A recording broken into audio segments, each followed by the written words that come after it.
The Overcome and Conquer show is presented by The Project. The Project is a full immersion, 75-hour experience designed for men who know in their core they are not living up to their fullest potential. Rather than waking up every morning ready to dominate life, the mediocre man rolls out of bed and slides into the same unfulfilling routine they've unhappily been in for way too long. The Project is for men that have lost their internal flame and motivation to conquer.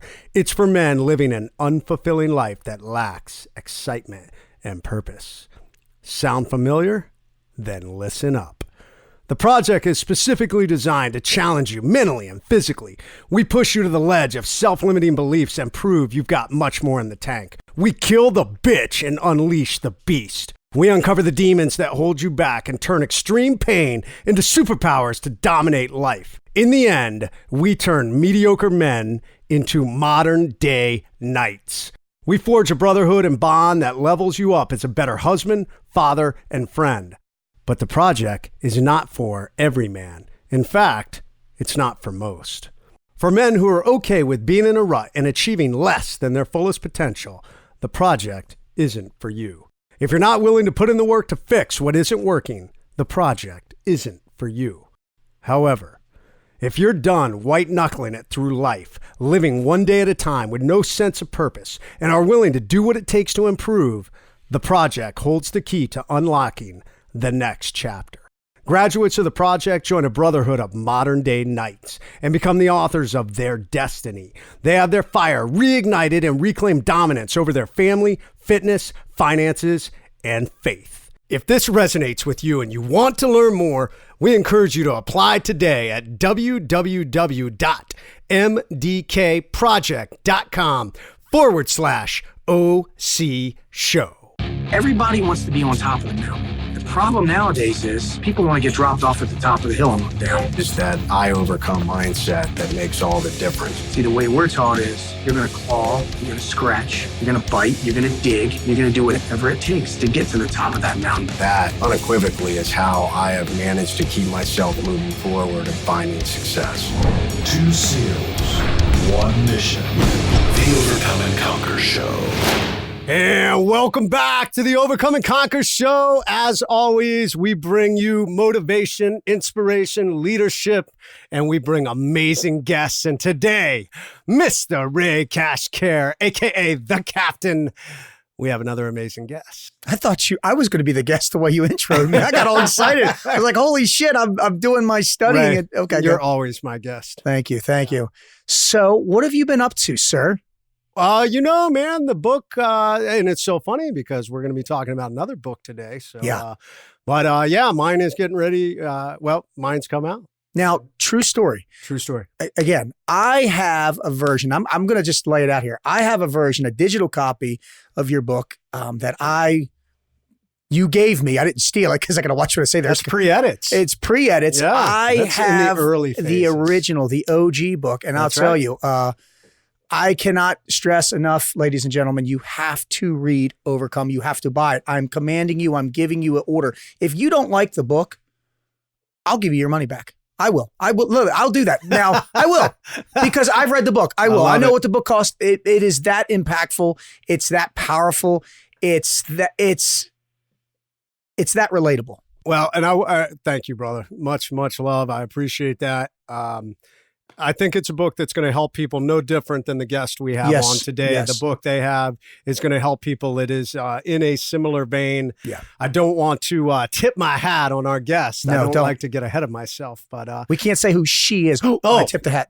Ray. Oh. So, hey, what do you got going on right now? Ooh, I'm just tell me about LTD. What is that? Well, literally what it is obviously, we're running the project with Bedros Cooley and the 5 horsemen, including myself. Yep. Overcome and Conquer show presented by The Project. There's the plug. There's the plug. And what we're doing is LTD is literally a spinoff of that, where we are taking businesses who need the 4 pillars of success, which is team building, problem solving, leadership, and the biggest one of all, communication. And what we're doing is we educate, we motivate, and we decimate. How do we do that? We demonstrate what we're going to do, then we execute it, and then we follow up with an AAR, which is an after action report. And we explain how We take the battlefield to the business field to the home field, and all of this will help you from the ground up, give you foundation to be more successful. I love it, dude. So any of you out there, all of you that listen to this show, if you run a business or if you're a part of a business, you need to check out the LTD experience. It is awesome. Where do they go? They can go to www.ltdproject.com, or you can go to Ray Cash Care and DM me on Instagram, and I can give you all the literature and information and pricing and all that crap. That's not me. All I want to do is come to you and make a difference with my business partner, 7-figure entrepreneur and Marine, Steve Eckert. I love it. I love Steve. He's an animal. The two of you guys together are a powerhouse. Much respect. So, all right. Well, since we are talking about, A, we started out talking about a book, and B, we were talking about leadership, teamwork, bringing people together, showing people a mission and communication. That tees up our guest quite amazingly. So I got to tell you guys, it's an honor to have this beautiful young woman on. She is out there on the front lines, raising awareness and in support of our nation's military veterans and families of our fallen heroes. Amen. And I tell you what, it all started because her absolutely incredible brother, who was he was a Marine, a man of character, leadership, and he made the ultimate sacrifice. First Lieutenant Travis Manion, in the Al-Anbar province of Iraq, while drawing fire. His guys were under fire on April 29, 2007. I was actually just getting into Iraq when this occurred that same year. I would be wounded later that year. The Al-Anbar province was an incredibly hot spot at that time. I think we lost so many amazing American heroes during that year in the 06-07 timeframe, and so many wounded. But our amazing, amazing guest is the co-author of a newly released book, The Knock at the Door, 3 Gold Star Families Bonded by Grief and Purpose. I just finished the book. It is amazing. She now is the president of the Travis Manion Foundation, taking on that role in 2012, and they are leading a national movement, assisting veterans, families of the fallen, and just getting out there, showing kids how to lead by example in everything they do in honor of her brother, who made a very clear statement, and we're going to talk about that statement in the interview, and everything about the organization, everything with their program, trying to educate kids to be involved, is all built around her brother and that single statement. She has been out there just advocating on behalf and just inspiring others, so many of our veterans, so many of our Americans, so many patriots, to be involved in this country and to honor the sacrifice. She has been highlighted on Good Morning America, CBS This Morning, CNN, The Today Show, Fox News, and so many more. I'm not even going to get into all her awards, but I got to tell you, this is an individual who, one of the biggest things I'll tell you in this intro is for any of you out there that say, it's too late for me, I've lost my way, or maybe you never found your way. Everything about Mrs. Ryan Manion's life is built around this principle. She had that impactful moment when she lost her brother, and it turned her life around, and she has continued to set the example in everything she does. It is my honor to bring on the president of the Travis Manion Foundation, the author of The Knock at the Door, Mrs. Ryan Manion. Welcome to the Overcome and Conquer Show.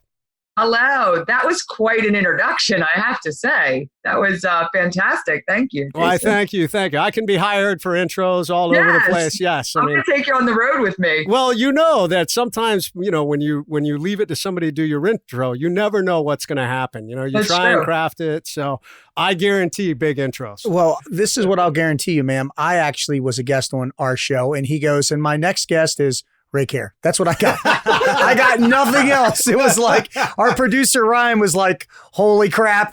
That was supposed to be a 3-minute film. There's so much empty airspace right now. It was just an uncomfortable silence. But yeah, and I don't even think he gave you the credit due that you needed, ma'am. I mean, your bio, wow, it is very impressive, and that's coming from 2 Navy SEALs. One a little bit more cocky and arrogant than the other, but yes, your bio is amazing. I've read it over several times. You have accomplished some greatness, ma'am. Thank you. You're welcome. So Ryan, welcome to the show. And we're just honored to have you on. Right now, you guys are riding an amazing wave, as it should be. The Travis Manion Foundation continues to grow, continues to have impact. And the new book was incredibly is very well written and very relatable. I think that's one of the greatest things. I mean, one of my focuses out there to help people overcome adversity and deal with, I call them life ambushes. You guys make it so relatable with that knock on the door, that the knock on the door is coming for anyone. So that really is going to be my first question, because a lot of people out there that may not be familiar with the Gold Star community, our military community, don't understand what that knock on the door is. And I know that's a really hard moment. I will not lie to you. I had a lot of awesomeness leaking out when I read that part. So tell us what that means and about that pivotal moment that changed your life forever. Sure. So, the knock at the door for my family came on April 29th, 2007. I actually happened to be in the area that day. I had come up to my parents' house, and my family had over 30 people at their house at the time. My mom had thrown an impromptu barbecue that morning. It was a beautiful day, and invited a bunch of our family and friends over. And while we were all there, and my dad was literally out on the back deck flipping burgers on the grill, we had a Marine in dress blues show up at the door to share with us that my brother had given his life in Iraq that morning. And you really can't, there's nothing you can do to prepare for something like that. But I think there is definitely, and was definitely, something very telling about the fact that we did have our closest family and friends in the house with us. And a lot of that certainly brought us comfort immediately. But you think about the idea that thousands and thousands of families have received the same knock, and it's that instant where your life changes, and the life that you once knew is over, and a new life begins. And it takes a lot to process that initial shock, but it was definitely the worst day of my life, 100%. And it was amazing to me. And obviously, coming from this community, I've seen it. I've lost friends. We've experienced it. But it was amazing to me to read the different stories within the book, and how it impacted each one of you guys differently, and how the call came, or not the call, but the knock came differently for Amy and for Heather. Mm-hmm. But obviously the impact, just monumental for anyone. I mean, just such a instantaneous moment. I call them life ambushes. It is an unexpected, just something that totally knocks you off your feet. And even though you're not being hit by bullets and bombs like we are in combat, they are bullets and bombs of life, and they pain us just as much as it does in combat, unfortunately. So that moment came, but it actually, for so many that are out there, and it happened for all of you, for Amy, and for Heather, it changed your lives. And once you manage to navigate through that grief and not get to the other side, because obviously those scars will carry forever, but you turned it into something productive. So we did. I mean, I think, after Travis was killed, you try to find some sort of focus. You try to find something to give meaning to that loss. And for my family, that was the Travis Manion Foundation. And really, originally we saw this as more of a labor of love, a way for not my family so much, but my mom to channel her grief. And so the foundation was started pretty much immediately. We became a 501c3 by 2008, but I saw it as a way for a mother to channel the loss of her only son. And I never saw the foundation being much more than a small memorial fund in the local area. My mom had much different plans for what she envisioned, and My dad and I were a little short-sighted and not recognizing that when she set her mind to something, she was going to follow through with it. So I get terribly uncomfortable when people say like, wow, look at this organization you've created, because the fact of the matter is I didn't create it. I'm just trying to keep it going. And, you know, I always say like I jumped on the bandwagon at TMF once we were already moving pretty fast. So, and I was kind of like, oh, something's happening here. Yeah, I want to be a part of this too. But, you know, I think everybody has to find, you know, when you have that ambush or that knock at the door, everybody has to find that moment and that way to move forward. And for us, it was TMF. It was, okay, and we're going to put our heads down and we're going to continue Travis's legacy of service. But, you know, there's a ton of different ways that you can do that. And, you know, we look to give that same opportunity to other families and other transitioning veterans through the work that we're doing at TMF. I know that Ray and I, you know, looking back, and I want to take a step back for a second, because the work you guys are doing and what you've done is amazing, and you're making an impact. And I think for many people out there, especially younger people in this country, they see some successful people. You are a successful person. You have gone through a lot of pain and transition to get where you are. But you weren't always this person. I found it entertaining in the book. And so I know Ray has a question for you, but. So let's rewind to a night that there was a party. And you, yeah, see, and the story, legend has it that you convinced your brother to go to this party with you, correct? I convinced him, but because I needed a designated driver. You did? Okay. So yeah. You were a partier, and now maybe you can explain what happened at that party, and then what we're talking about is you reflect back on that time. Can you elaborate on, the story's kind of funny, what happened, but why do you reflect on that story that night? Because obviously, your brother was an athlete. You were from what I've heard, you were a partier. I can relate to that. But obviously you guys, have that connection and that bond. So can you kind of elaborate on that? Sure. I mean, Travis and I were terribly close. We were born to a military family. I was born in Camp Lejeune, North Carolina. And so, when you grow up in a military family and you're moving every 2 years, you become pretty tight with your siblings, because no matter where you go, you've got to start fresh. And so for me, it was like, okay, we're moving. I've got to make new friends. I've always got my built-in best friend in my brother. Outside of that, we were only 15 months apart. So we were very close in age, and Irish twins. Irish twins, Yeah. yeah. And so my dad did 11 years active duty, 19 years in the reserves. And when he left active duty and we settled outside of the Philadelphia area, I was so excited at the prospect of just having friends for longer than 2 years. And I definitely, I didn't go down any terrible paths, but yeah, I like to have fun. And, frankly, when I was going through high school, my biggest concerns were where the best party was on Friday night and how we were going to get there and how I was going to stay out past curfew without mom and dad finding out. Whereas my brother was focused on how he was going to become an all-American wrestler. And I'll tell you, I was never jealous of him. I was never I'm the black sheep. I was so proud of him, and I recognized that drive that was in him from a very young age. And so I was very happy to take the back seat to his successes. But at the same time, I think he was also a bit envious of the fact that I had a very lighthearted attitude towards any sense of responsibility.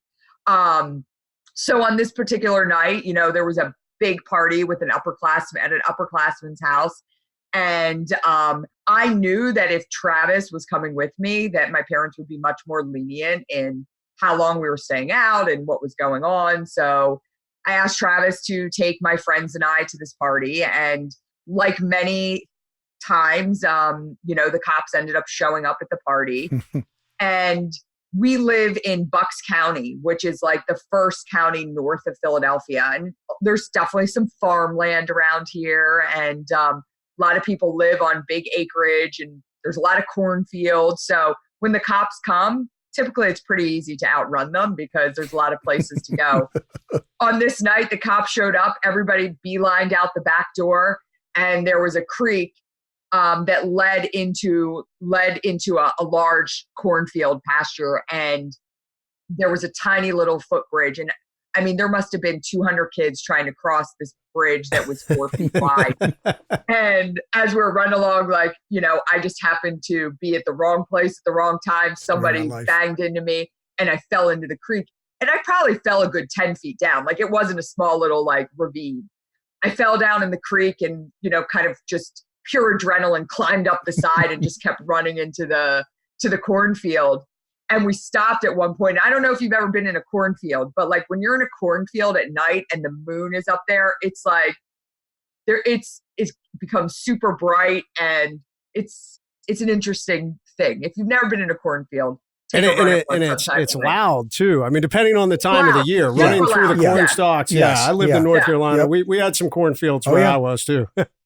Yeah. So I just remember the moon was like super bright that night. I looked down and like my leg is covered in blood, which I had no idea I'd actually hurt myself.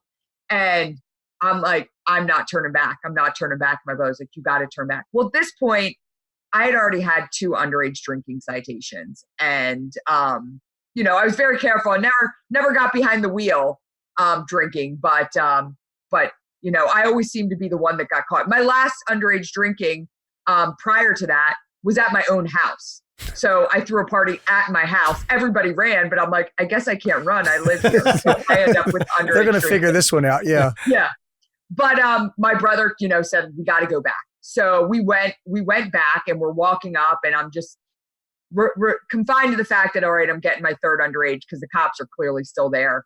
And we can see the car in sight. And as we were walking up, I'm like, oh my God, we made it. And then light just flashes right in our eyes. And it's an officer, and he's, you know, right away, like, what are your names? Da, da, da. And as soon as my brother said, you know, Travis Manion, it was like a light bulb clicked in the officer's head. And he's like, wait, wait, you wrestle at LaSalle, right? This was the high school my brother went to. And he said, yes, sir. Oh my gosh, kid, you're having a great wrestling season. And my brother was coming up against a huge match to the arch rival. And they just start talking. I'm sitting there like, oh my God, what is going on? You're like, you know? I'm bleeding out here, but keep going, please. I'm bleeding out. I'm a little drunk. And my brother's sitting here talking to the cop about wrestling.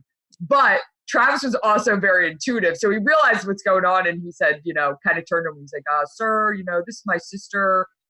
She's had a little bit to drink. I've had nothing. I'm going to be driving, but she did injure her leg. Do you think I can get her to the hospital? And it was all of a sudden he turned right back into like police officer, not I'm just talking. And he was like, get out of here now.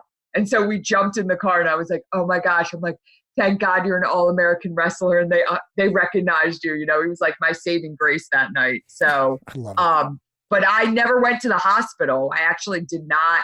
I was terrified to go to the hospital because then again, my parents would find out. And I have a terribly ugly scar right on my shin. It's like basically a chunk taken out of the front of my leg. And, you know, I used to hate it because I remember after that, when it scarred up, I was like, oh my gosh, why didn't I get this taken care of? And now it's such a beautiful reminder of like an awesome night with my brother. Wow. So I love that scar now. And I just love the story that it tells the character of your brother. And it's just funny to me, you know, that the dichotomy of siblings, because I'm an Irish twin also. My sister and I are very close.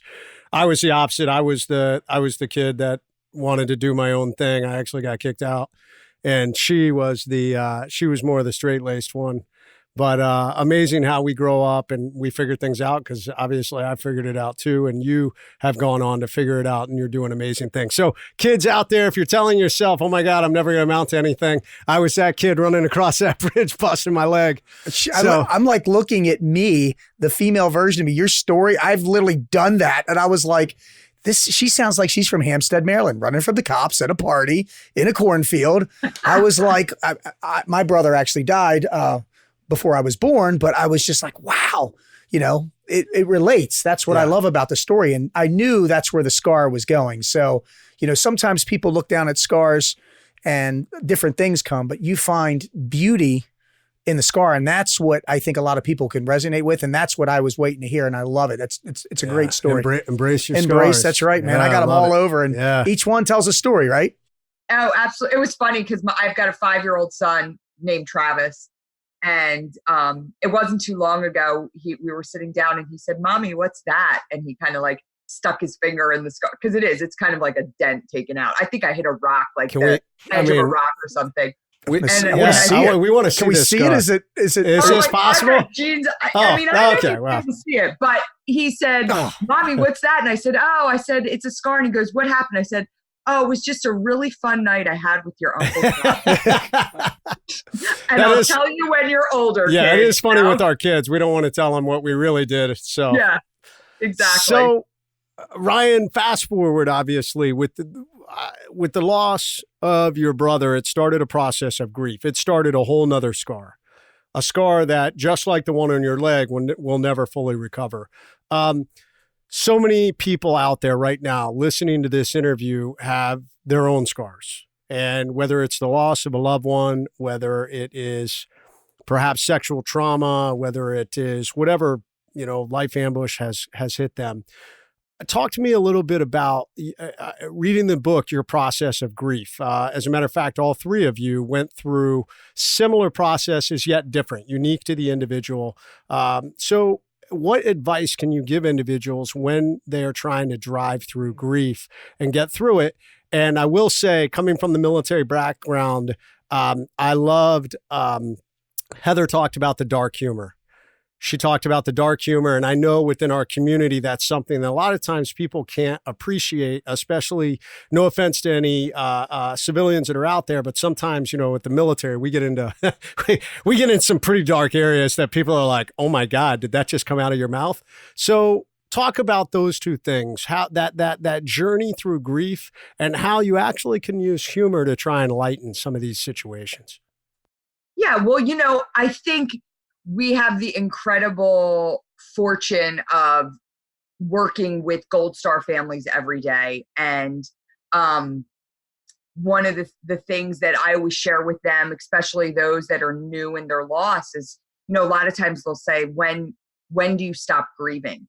And I'm very quick to say, you don't stop grieving. You don't ever stop grieving for your loved one. The grief will change and it will manifest. But, I'm 12 years out from the loss of my brother. And I mean, don't think there aren't days where I just completely lose it, where I'm overtaken by the fact that he's not here anymore. And that's going to happen. But I think if we understand that it's a process, we can learn to accept it more. And I think there are certain things. I mean, I love the way Heather talks about how she used humor and still does use humor. I mean, she's got this in her office in San Diego. It's a picture of two skeletons, and one's wearing a tuxedo and the other's wearing a wedding dress. And I forget the line, but it's got a little thing and said, as I said, till death do us part. Yeah. Or no, death do us part is for quitters. That's yeah, that's right. That's right. For quitters. And so, she still uses humor as a way to kind of deal with things. And she tells this fabulous story of how, like, her and Rob's brother, they're sitting in the funeral home and, they're going over, like, what leather-bound book do you want to sign for everyone to sign? And she said, all I could think is, like, Rob could care less what, grab a notebook from CVS. Like, who cares about what type of leather-bound book that people are going to put their name in? And so Rob's brother says something ridiculous like, Heather, I believe that Rob would want you to ride into the service on an elephant. Yes. Well, there were other Marines, like the KCO officer was in the room. And Heather said, I actually think that they placed a call to, like, the Washington Zoo to see if we could possibly get like, they thought we were serious. So that's what I'm talking about. Like, what an intro. I would actually like to be, John, I'd like to come in on an elephant. I think that would be appropriate. And And she said, and people didn't get it at first and they were kind of looking at us funny, but like, that's what kind of helped me to move forward. And especially in the beginning days, like me on the opposite, I couldn't laugh. Like I remember it was probably 24 hours, maybe 48 hours after Travis was killed. My house was filled with people, my parents' house. And somebody said something and everybody started laughing. And I was like pissed off. I'm like, why are you all laughing? Like my brother just died 48 hours ago, you know? And my uncle looked at me and he's like, you're going to laugh again. You may not think about it now, but you will laugh again. And so I think the interesting thing about the book is that Amy and Heather and I, like, there's not one roadmap to how you grieve and how you move through tragedy and adversity in your life. There's a lot of different ways to do that. And I think telling our stories and so someone can see like, hey, Ryan did this and this didn't work for Ryan, but it worked for Heather and vice versa with Amy. I love the way that we can show all three of our stories in a way to say, you know, collectively, maybe there's something from the three of us that you can pull from to help as you work through, you know, whatever you're going through in your life. And like you said, like for us, it was the loss of a brother and two husbands. But, you know, I also talk about another knock on the door in the book, and that's the death of my mom from cancer. And that was a very different knock that my family received. But the book is meant to color not just the knocks you receive through the military, but the knocks that each and every one of us are going to receive in our life, you know? And I do find it amazing. I mean, you nailed it. I having worked with so many Gold Star families when I was running my organization, that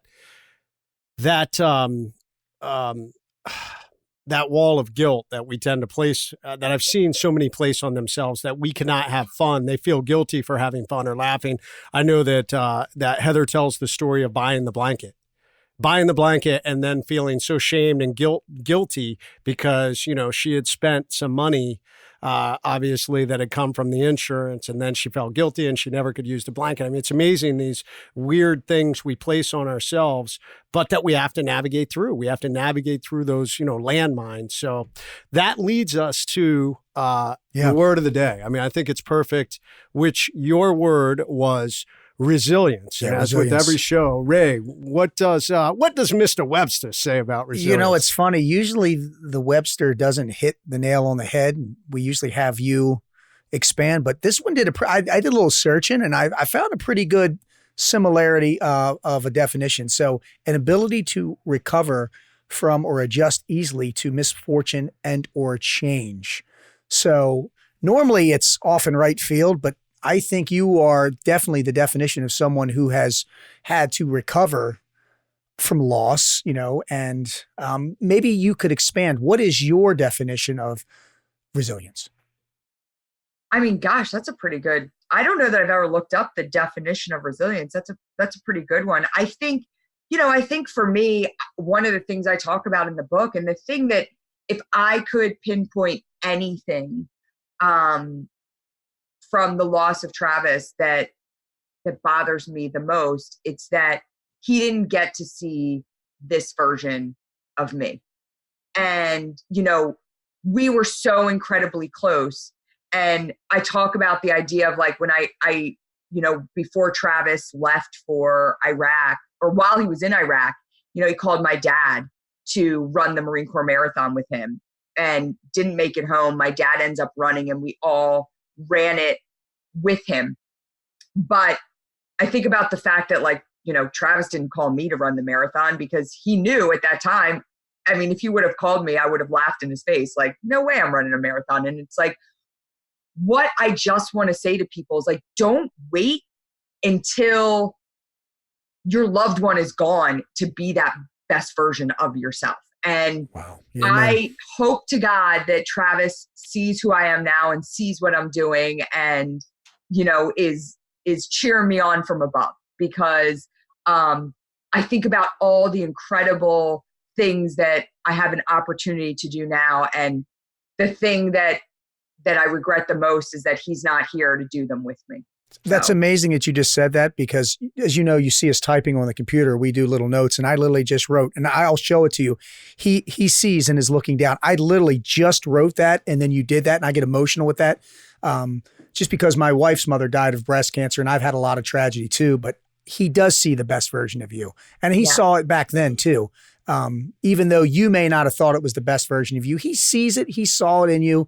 And I guarantee that he's looking down and he's proud. I guarantee it. And I know Jason is, that was amazing. Literally, as soon as I hit, he sees and is looking down, you said that. And I was like, holy shit. She can see what I'm writing, you know? It's like, wait a minute. It's amazing. But Jay, you want to elaborate on that? Yeah, I was just going to say that, yeah, absolutely. And there's no doubt, Travis probably, he's got a whole bunch. He's got a army in heaven marching him around right now, So, I mean, guys like that, that's what they do. There's no doubt in my mind. You guys have been tested with resilience. And I was amazed at the intersections of this story, how obviously with the loss of Travis in 2010, and you knew the Looney family, and that Amy was a friend who was there because Travis and Brendan were friends from the academy. And she was there at Travis's funeral. And then you lost your mom. And then shortly after that, Brendan was killed. I mean, Brendan was before. I'm sorry. Yeah, right. sorry about that. Yeah. But the loss of Brendan and then obviously your mom. I mean, this was a massive amount of, holy smokes, life adversity in a very short period of time. And it was amazing to me how these things intersected. But I thought the story of how it all came together with the decision to, I'll let you tell the story, what happened in Brendan, how they put them together, which I thought was one of the most amazing things. And obviously a big shout out to our government and DOD for allowing that to happen, because I know there were some big hoops. Yeah, absolutely. So, when Travis was killed, well, I'll actually go backwards. Before Travis was killed, this was one night he was at my house in Jersey. We were drinking some beers and we're sitting in my kitchen, and out of nowhere, I mean, I don't know what we were talking about, nothing to do with anything. And then he said, hey, by the way, I'm heading back to Iraq. If anything happens, I'd want to be buried at Arlington. And I was like, shut up. Like, I am not having this conversation with you. And I actually jokingly said, you know what? If anything happens to you, you're going to be buried at the family plot where our grandparents are buried, because there's no way that mom's going to be driving down to Arlington. That's way too far. And we both kind of laughed about it, kept drinking our beer. That was it. Well, Travis passes away, and right away, my mom's like, he's got to be buried at our family plot. And I'm like sitting there like, oh my God, do I say something? Do I not say something?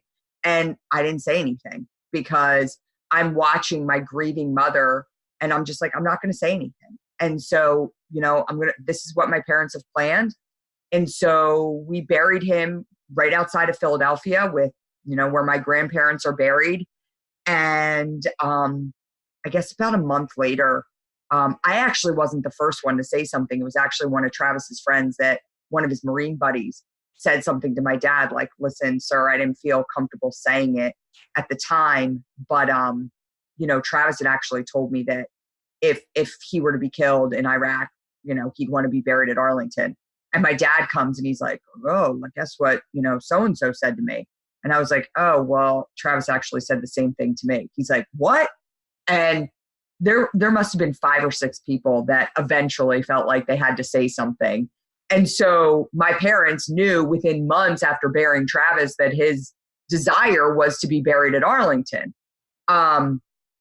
On the same hand, you've got a grieving mother who is 30 minutes away from her son and is driving there every Sunday to sit at his grave. So while my mom wasn't resigned to moving him to Arlington, she also, wasn't ready to say this is his permanent resting place. So for 3 years, Travis was at the cemetery outside of Philadelphia with nothing more than a wooden cross and a laminated picture of him. Because every time we went to have the discussion about are we going to put a tombstone here? My mom would say, well, I just don't know. I feel guilty, but I like having him close. And, and it's like, how do you have those conversations with a mother? So Brendan's killed. And, one of the first things that happens is like, it's like knock on the door, your loved one has died. Okay, within 2 hours, we need you to start making decisions because things have to happen. It's a crazy process. And so right away, they're in front of Amy, like, where do you want Brendan buried? And she's like, I want him buried next to Travis. And at this point, my parents are already there at the house with Amy. And my mom's like, hon, Amy, Travis is buried in Philadelphia. You know that. You were at the funeral. And she said, well, I don't care. Bury him there. And my mom's like, Amy, we're not going to bury Brendan you don't want him buried at a cemetery in Philadelphia that has no meaning to him, that has no connection. And she said, you should bury him at Arlington. And Amy said, well, then why can't you move Travis there next to him? I mean, really, that was how the conversation went. And my mom walked out of the room. She called her and her dad called me and they said, we want to try and move Travis to Arlington. And I'm like, okay, well, how's this going to happen? I mean, within 72 hours, we had approval from the Secretary of Defense to move Travis. But what they shared with us was that in order for Travis to be buried next to Brendan, we had to reinter Travis before Brendan's funeral. So I think Brendan, don't quote me on the whole timing of things, but, Brendan's maybe killed on a Monday. And by Friday, we're moving Travis to Arlington. And my husband is following his casket down 95 to Arlington Cemetery to have him placed there. And so that Friday, he's reinterred there. And the loonies, Amy, Brendan's widow, who has just lost her husband, is showing up at Arlington Cemetery 2 days before she's about to bury her husband to reinter my brother and her husband's best friend at Arlington. It was. And the other amazing part of the story that I thought was incredible, and just a tribute to the Marines. I mean, the SEAL teams were a tight family too, but I know you guys wanted to have just a small ceremony. And not only did Amy show up, but there were like 200 Marines who were standing there in uniform. It was pretty incredible. We were so focused on Brendan, it was like this time was about him and his loss and honoring him properly. And we didn't want to take any of that away. But we wanted to also, we wanted Brendan and Travis to be together. So we were like, we're not going to really share this with anybody. Let's just get Travis moved down here. And then we can share the word afterwards. Hey, just so everyone knows, Travis now rests at Arlington. And somehow the Marines at Quantico found out. We showed up and 200 Marines in their dress blues standing at full attention. It was pretty incredible. And so we buried Travis there on Friday and then showed back up there on Monday to bury Brendan. And so they are, if you walk around Section 60, it's pretty interesting because it's very numerical, in the dates. And then you walk upon the aisle that Travis and Brendan are in, and it's like, Brendan Looney, September 21st, 2010. And then it's Travis Manion, April 29, 2007.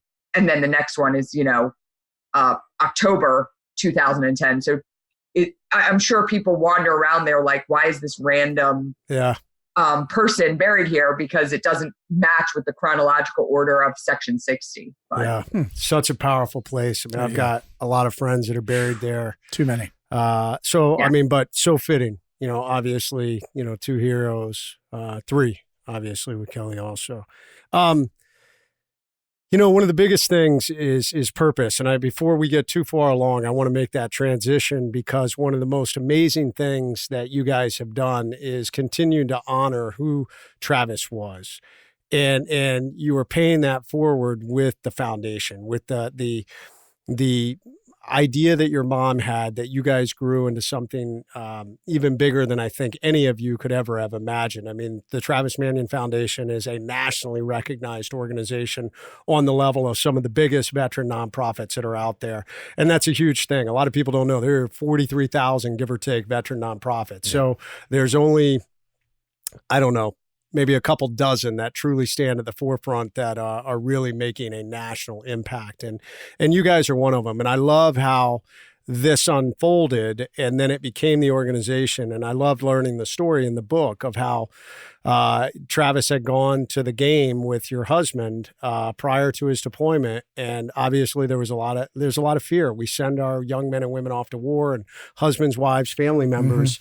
There's fear, there's anxiety. And even within the warriors themselves, we all recognize, that what we do could potentially cost us our lives or, whatever could happen. And your husband made the comment to him, hey, do you have to go? Can you make something up? You could fall on these stairs. And of course, Travis looked at him incredulously with the famous words of, if not me, then who? Yeah. Which has become the foundation of the Travis Manion Foundation. So can you tell us about that? That phrase is so powerful and how it has really become the basis of everything you guys are doing. Yeah, absolutely. It was after Travis was killed. We actually had a reporter from the Philadelphia Inquirer that was at our house, and he was interviewing us. And my husband shared that story at the Eagles game with him and shared how Travis had said, if not me, then who? And just kind of encapsulating who he was as an individual. And I think we all, in the immediate aftermath, we talked about what that meant and him saying, if not me, then who? And it was like, okay, well, this becomes our mantra going forward, because we've got to find a way to make sure that we continue his legacy of service.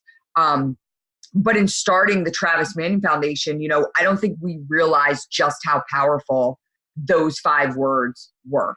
And, if you think about the idea of like, what are you going to do today? Right? If not me, then who? What type of moment are you going to have today that you're going to lead by example?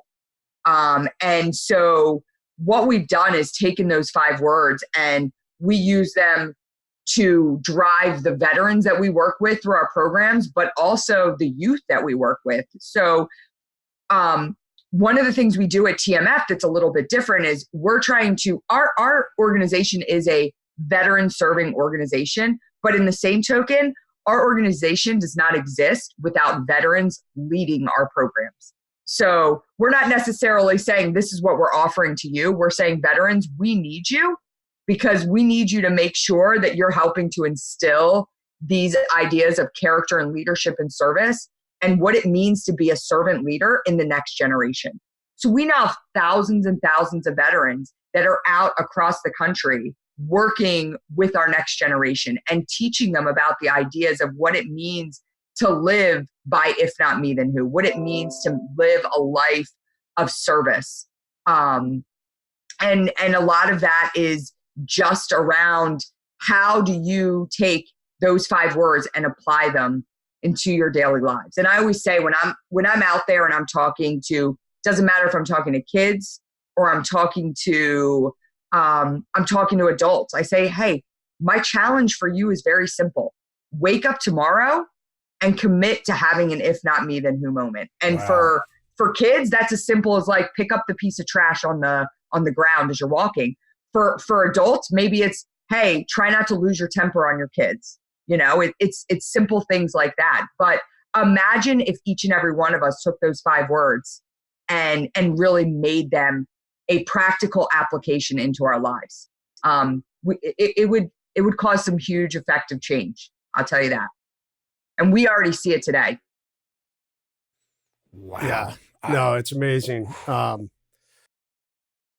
So, the character does matter. You're doing this, expand more because about with the kids, like you're going around, are you seeing the effects that it needs to have? I mean, how powerful is this? Because I'll tell you what, Jay and I were looking at this and I looked at your bio, and the first thing that reached out to me, I mean, before the awesome picture of you and all the awards, is if not me, who?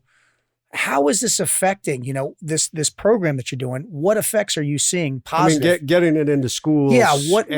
And how do people out there, how do they get you guys to come to their school and speak? I mean, obviously we need more of this across this country.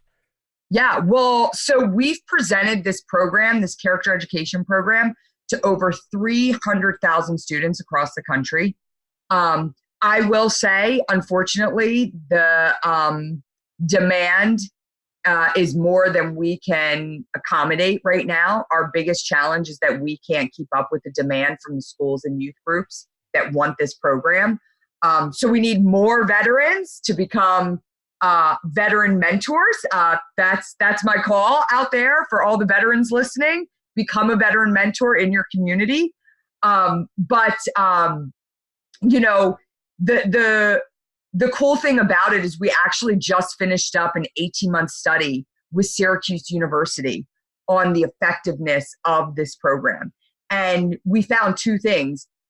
First, the veterans that are leading this program, their levels in terms of their mental health capacities were clearly higher when they were working with and volunteering with kids. And on the flip side, the kids were showing much more positive behaviors towards risky things like drinking, drugs. Truancy rates were going down. I mean, really, real things were happening as a part of this program with these kids. It was pretty awesome to kind of see the data and the results, as opposed to us just feeling it and knowing that like it was impactful. But for us to see real data that there was actual change happening. And think about it. You think about our returning veterans and these men and women that have all volunteered to serve. So they understand the idea of selfless service, right? And then they're coming back, they're taking off the uniform, and 55% of them are saying that they feel disconnected from their community and they're lacking a sense of purpose. Where at the same time, they also have these skills that are not being utilized in the civilian world for the most part. So how dumb are we as a country to not take those skills and say, hey, we need you to continue applying these skills right here at home. Yeah. And so that's essentially what we're doing. We're saying, take off the uniform, but those practical applications you've learned about leadership and service, like we still need you teaching them right here. So you have this amazing program. You have this amazing message. You're making amazing results. Where can people find you across the board, top to finish? Give us everything you got so we can promote, plug, and push what you're doing, this great mission, if you will. So where, like regionally? Yeah, everywhere. I mean, give us platforms, everything you've got, you know, everywhere from the www to the everything you've got. Yeah.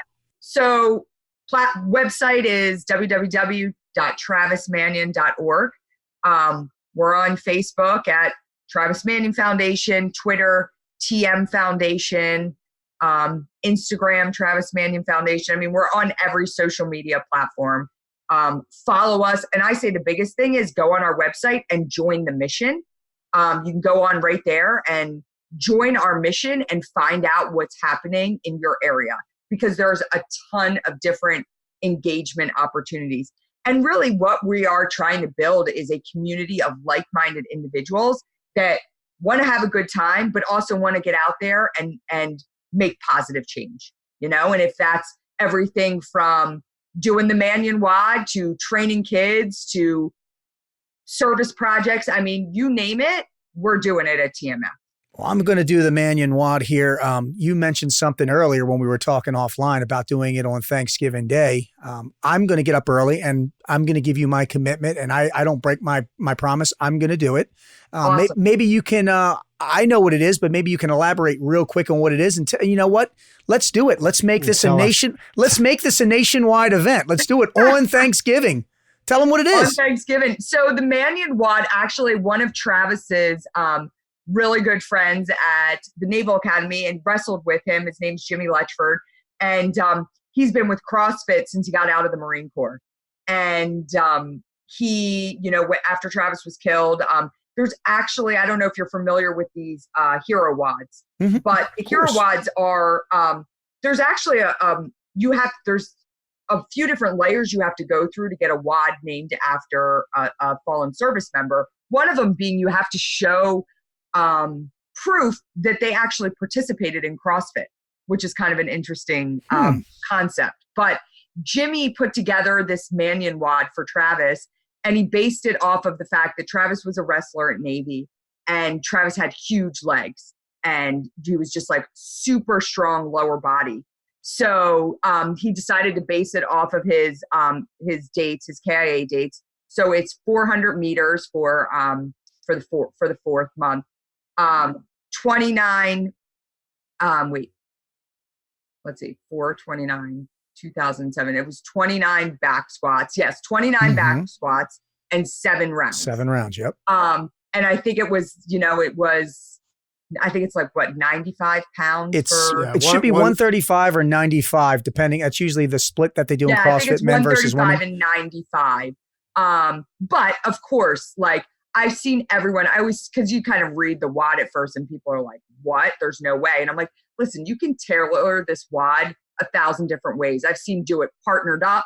You can partner, because the first time I did it, I nearly died. I was like, I had no idea what I was getting into. But now I like to do maybe partner it up a little bit, or, you can do the air squats, but still you're doing like a crap ton of squats. The purpose is to do it, to complete the mission. That's a key word that we're using. Yep. There's a bunch of them out there. The Murphs, I could go on and on, but I'm going to give you my commitment. I'm not going to shortcut one. I'm going to do 135, 29 times 7, and I'm going to run the 400 7 times. I give you that commitment as a man and as a fellow warrior. I'm going to try to talk Jay into doing it also. But yes, I think what people need to understand is just do it. I don't care how you do it, air squat. And I've had people run in place before. They do whatever the hell they can, but it helps the cause, right? The mission. Amen. So, all right. Well, this is amazing. Obviously, with what you guys are doing, people need to go check out travismanion.org. The Travis Manion Foundation is doing amazing things. Obviously, we have said it so many times that a nation that forgets its defenders soon will be forgotten. So how critical is it for us to honor that sacrifice? You guys are doing it. And then obviously people need to be aware of this book, The Knock at the Door. If you could, they can buy it at all major booksellers? Yes. Okay. So they can buy it at all major booksellers. And then this will be the last question before we close out the show. We've kind of come full circle. We've come from that moment when you received the knock on the door that led you to write the book, that led to the law, and obviously about that moment when you lost Travis, which gave you purpose. And everybody needs purpose. We all have these hard moments. So if you could give people one piece of advice as they're going through loss, grief, the scars and ambushes of life, to help build that resilience, what would that be?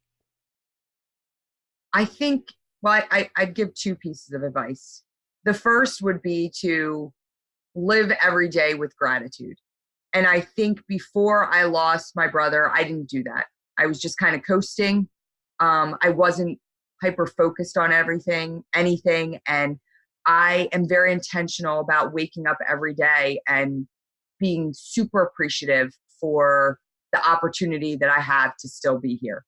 And I said it before, but I hate that it takes something like this to happen to really find that appreciation. And I don't know a better way to do it other than just keep telling my story for people to understand, like, gosh, I can wake up today and be grateful and have gratitude.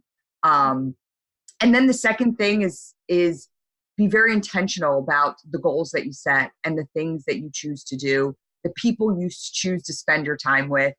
And, I think it's about that intentional living and really making sure that you are living the best life possible, not just for yourself, but for others around you. If you're focused in those 2 things, I think you can pretty much get through anything. Nice. I love it. It brings us full circle back to the word of the day. It builds that resilience and this life is short, man. We all have to go at some point.